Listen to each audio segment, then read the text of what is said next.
家喺朝早8點15分左右，我而家就步行上去嗰個地獄谷嗰個景點。地熱，聞到一啲 sulphur 味，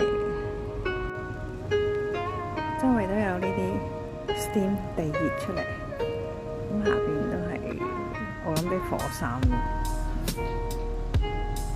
同埋溫泉個源頭啩，周圍都聞到啲 steam 味、sulphur 味。你見到喺街咧，街邊周圍都有啲 steam 出嚟，就係地下啲熱啦。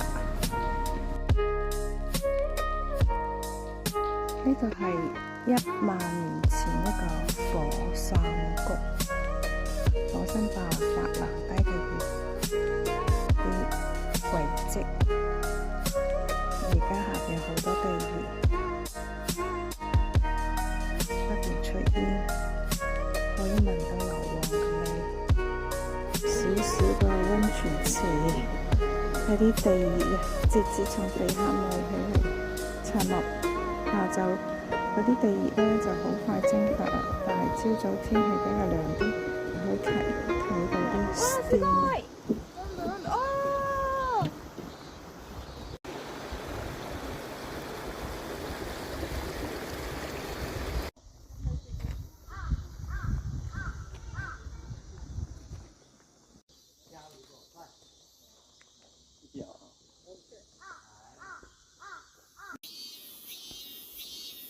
沿住呢個 trail 就可以行到盡頭嘅，可以更加接近呢啲地熱噴出嚟嗰啲熱氣，同埋佢係有味嘅，係啲 sulphur 味啊！